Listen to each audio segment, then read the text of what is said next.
Hey, what's up guys? Welcome back to the channel. I know it has been a minute since I've posted anything, but I've been kind of at a standstill, and I feel bad because I just didn't really film anything. There was really not too much to do on the car, even though I have so much more work to do. But I've got a ton of parts that have came in, and I need to show you them, and it's pretty freaking rad. Plus, I want to show you the dash on the inside of the car and a couple other things that I have taken care of. I didn't film anything just because it would have been too awkward to like film everything and try to get stuff prepped and painted. It just not super crucial to the Hemi swap build, you know, that people need to pay attention to. But I am going to go through some of the aspects that I have taken care of off camera. And then again, I'm going to walk you through some of the parts that I have gotten because they are good. Check it out. Alright, first things first, check this out. So, I got the whole dash frame. Let me get down here real quick. Ooh. I've got the whole dash frame, including everything underneath, rust cleaned off, primered, and painted. And I took care of the glove box as well, along with the little cigarette ashtray there, and everything is looking pretty freaking sweet. I just need to screw in all of like the little trim pieces that go onto the metal, which is kind of a shame because it just looks so nice, you know. And this was just done with you know, rattle can primer and paint, and I've used the same paint, like the flat black, everywhere on the car so that it matches. The only place I didn't use this flat black was on this trim panel back here, because if you notice, the original one is it's shiny as well, so I wanted to emulate that as much as I could, but that's still rattle can. So this was the paint that I used. Just some Krylon rust tough enamel. Flat. I freaking love this paint. It looks amazing. There's just like some paints that when you paint them, like they look different in the sunlight, you know. It's not like how they say it is. Like there was a flat black paint that I had originally painted my 6-pack hood, and then when it was in the sun, it had like this weird like green hue to it, and I freaking hated it. So I bought a bunch of cans of this and painted the whole hood. And now that it's covered in dust, you can't really tell, but yeah. So this paint that I used on the hood, I've used on the dash and also on the inside of the wheel well there. Yeah, I freaking love this stuff. I think I'm the only one at Reeby's who buys this. It's pretty good. Okay, so let's go on this side of the car, and we will talk about this homicide of gear oil on the ground. What? Okay. So, check this out. Glove box has been completely restored.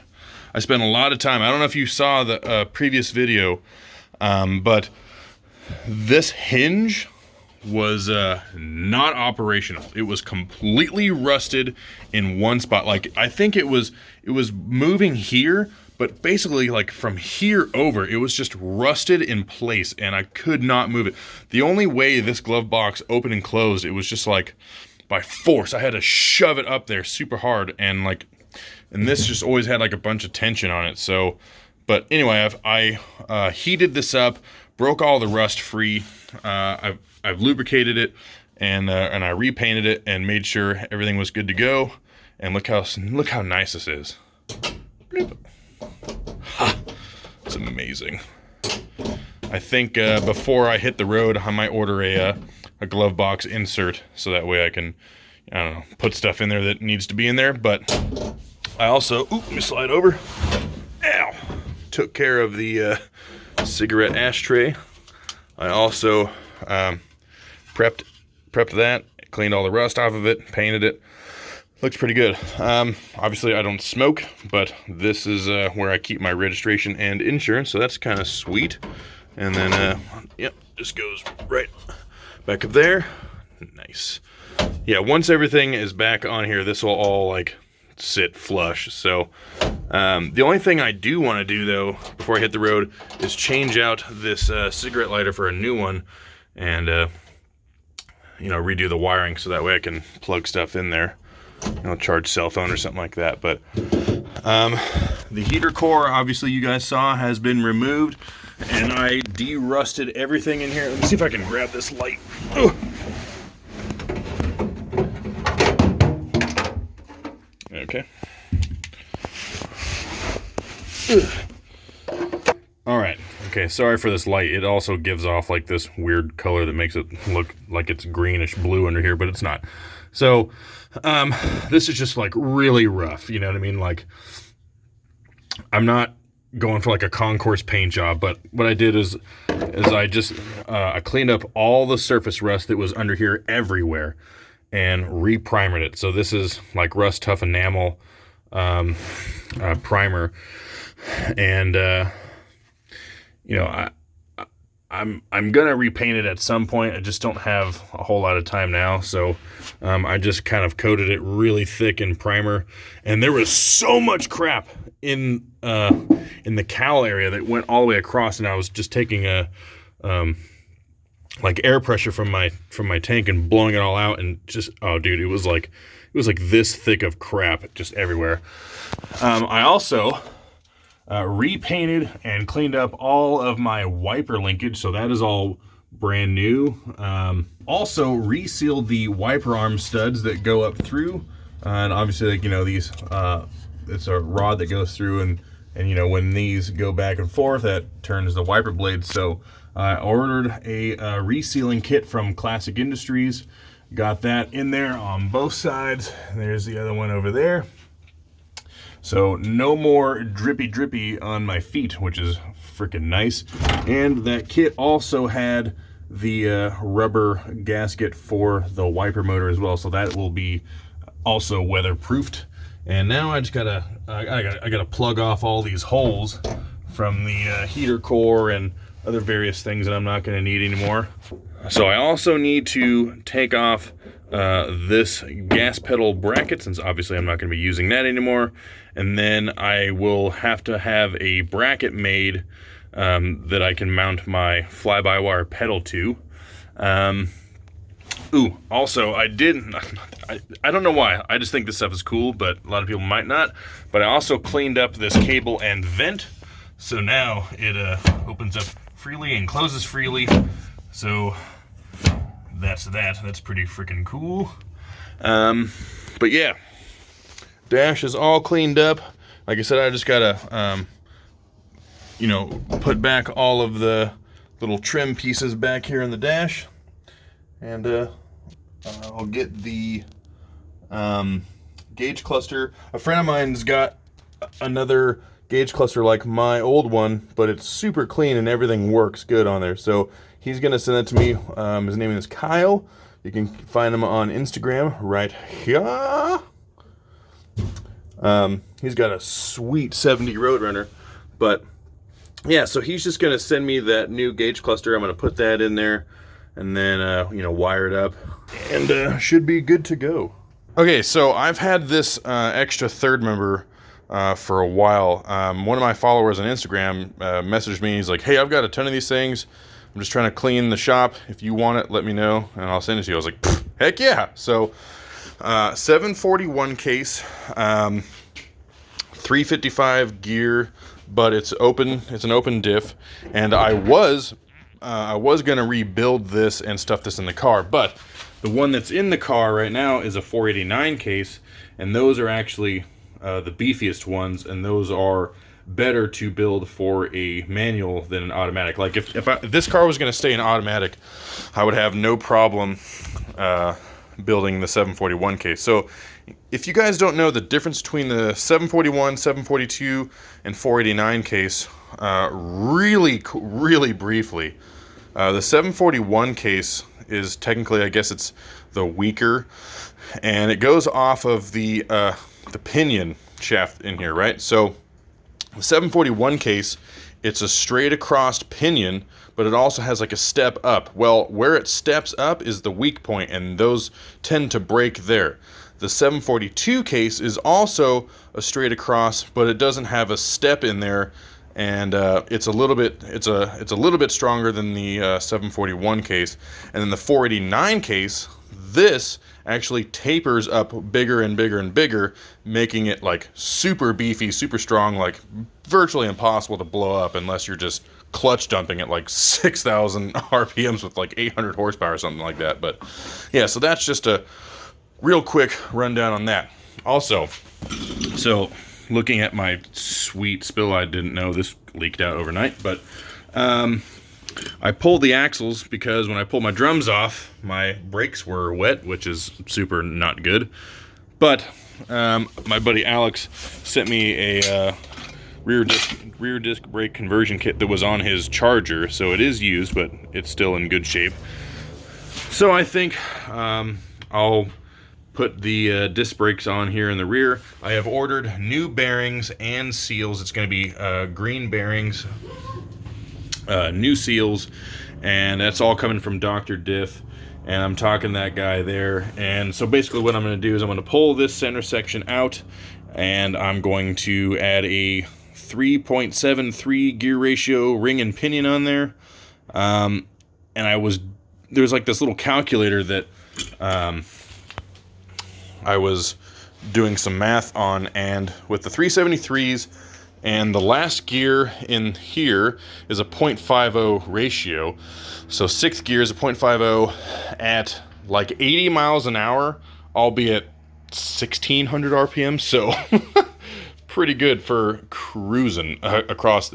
Dude, I could literally cruise across America in fifth gear if I wanted to and still get excellent gas mileage, which is freaking awesome. Okay, and so speaking of underneath the dash area, I got my whole brake pedal bracket assembly sandblasted, primered, and repainted, looking pretty good. I'm gonna start throwing my pedals together here, and then I cleaned up my steering. The name of this is just escaping me right now. So the steering shaft that goes underneath the car, basically right where the oil pan is. I'm sure someone will let me know what this is called, but it's escaping me. But anyway, here's all brand new Moog steering components for the car, so everything will be brand new. And I've got my spindles all cleaned up and repainted as well, so I'm pretty excited about that. And then what else? Ooh, check this out. Boom! Hooker Blackheart, full length 2.5 inch exhaust. And the reason why I went 2.5 inch exhaust instead of 3 is according to Holley, the 2.5 inch exhaust will support 550 horsepower. This is only going to be making high 400s, I'm just guessing. And it's also going to weigh a ton less and give me better clearance. But check this out. Oh yeah, stainless steel. Now I'm going to make a separate video about this when it comes time to actually install this stuff, but I just wanted to show you just really briefly the magnanimity of these Hooker Blackheart mufflers. Dude, look how basically straight through these are. There's like a slight, curve in there with some baffling, but this is just basically straight through. This is going to be so freaking loud. I'm excited. I can't wait to piss neighbors off. Oh, that's awesome. But like I said, I'm going to make an entire video about Holley's Hooker Blackheart exhaust when it comes time to put it on. So that was just like a little teaser. But dude, also, cardboard is kind of sharp. I always freaking cut my fingers, man. It sucks. Oh well. Next thing to show you, all my stuff from American Powertrain showed up. So in here, and like I said, I'm going to make separate videos for all these components and go way in depth and show you everything. But I just wanted to let you know that my hydraulic throwout bearing is in here, ARP studs, clutch, flywheel, pressure plate. The only thing I'm still missing is the bell housing, and that's coming from Holley, and I think it should be on the way here pretty soon. But it also has this piece too, which so this slides on on here, right? And it'll bolt into these two spots. But these bolts are bigger than these holes here. So I got to call American Powertrain and see what's up with that. So I'm going to ask them if there needs to be a Viper specific one, or can I just hog these holes out and just bolt it on that way? But I will ask them. All right, and maybe you guys have seen, I can't remember if I've shown you before, but this is my Wilwood disc brakes that I have for right now. So they're a Dynalite drilled and slotted rotor. I think they're 11 point something inch drilled and slotted. They're not really ideal for this build because, you know, let's just say it's a 12-pound rotor, then you slot them, right? So now that's like 11.5 pound, and then you drill them out, so now you've got a 10.5 pound rotor. So you went from a 12-pound solid rotor to now a 10.5 pound rotor. Trying to stop this whole thing, they will heat up pretty quickly. It's just, these are mainly just for looks, and I wish I had known that before buying them. But I mean, yeah, don't get me wrong, like they work, but it's really more for like show car stuff, not like everyday use. And then I just got like their simple brake pads. They're just their standard brake pads. So I'm gonna upgrade to a more aggressive pad. So basically, in like sandpaper terms, this is like 800 grit, and I really need like 400 grit and more of like a solid rotor. But if I can't get newer solid rotors in time, then I'll just use these for right now. They'll work, but again, it's just not right for the build. Okay, also I got a new trunk Weatherstrip seal on here, courtesy of my buddy Joe. So my buddy Joe on Instagram, here is his handle here. He asked me if there was some way he could sponsor the build. Just a super nice, genuine dude. I told him, I was like, look, man, you don't have to do that. Like, you know, I really appreciate it. But he's like, no, I insist. Like, what can I get? Maybe like a couple smaller things. You know, what, you know, just let me know. And I was like, well, I do need a new trunk weather strip. So he was like, yeah, just send me the part number. So he sent me this, and he asked if there was something else that I needed. And so I kind of told him, well, I do need a new headlight switch. So he also ordered this brand new headlight switch. It's an OEM headlight switch from someone on eBay, and it is very, very nice. You know, this thing was like almost $100, but I'm just kind of keeping it all wrapped up. Just took that out until I need to plug it in. But how nice is that, man? I really appreciate that. So he's got this really cool, it's like a 66 or a 67 Chevelle. I'm gonna feel like a chump for just not knowing that, but yeah. So he just felt like he needed to, you know, buy stuff for the car. You know, he lives in Reno, which isn't too terribly far from me, but he was like, obviously I can't make it down. But he also sent me this too, which is like, it's pretty rad. So it's got like a bunch of little bins in there I could put parts and stuff. And then this opens up obviously like to a bigger area, so I can put things in there that I need for a power tour. He also got me this cool little like Mopar Performance like license plate thing, you know. Maybe I'll put that in the front of the car, but yeah, I just thought that was really rad of him to do that, you know.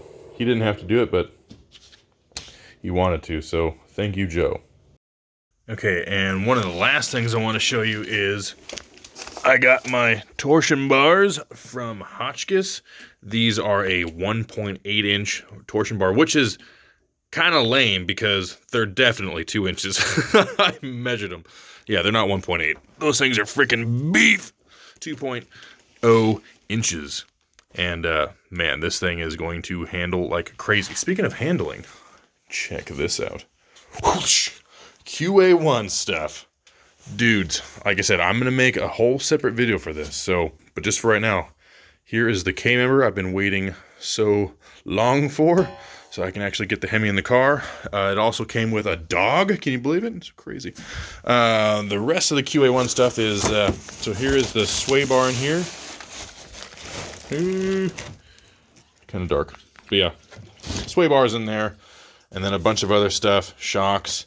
And then there, the upper control arms and lower control arms and rear shocks are on the way, but they're just back ordered. But Again, I'm going to dig into all that in a separate video so you guys can see how badass it is. But dudes, I am freaking stoked. Oh, I can't wait. So that's it for right now. I just wanted to, again, give you guys another update. Pretty freaking rad that I finally have suspension here. I've got exhaust here. A bunch of other stuff is still on the way, but I feel like I've been saying for a while that, like, we're getting close to putting the Hemi in, and I mean, we legitimately are, but I'm just having a hell of a time, and so is everyone else trying to get parts. This whole stupid COVID thing has just made it so ridiculous for all these companies to get, you know, materials in so they can make parts and send it out to people. They've got so many people just ordering parts, like, they can't keep up, and they're having, like, again, they're having a hard time getting materials to make parts. So just got to try to be patient. I'm getting down to the wire. It's a little stressful. I still have everything to do, and it's now, what is it, June 9th? I got to be on the road August 18th. So I've got like 2 months. 2 months and like a week and a half. Freaking super stressful. And it's not these companies' fault, right? You know, it's just this whole stupid thing that's just been happening. It's just making it really hard for them. But hopefully the bell housing is on the way. So the only thing I'm still waiting on is the oil pan, right? And I think they said it was an ETA of like the 15th or 16th of next month. So I think what I'll do is I'll just get the engine and tranny mocked up with no oil pan on. I'll tape it all off and, you know, cover it with plastic so nothing gets in or whatever. But I think I'll just take the oil pan off that's on here right now because it's a front sump, and the one I need is a mid sump.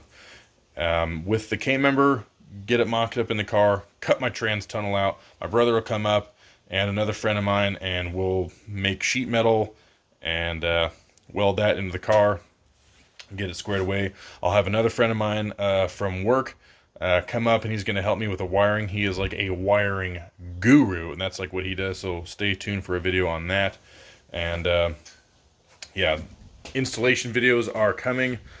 I'm trying to make as much content as I can while still trying to work on the car.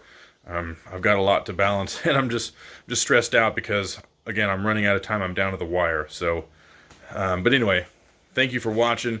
If you feel I've earned your subscription, please subscribe, get the little bell thing. Stay tuned for installation videos. They are coming. And dudes, we'll see you next time.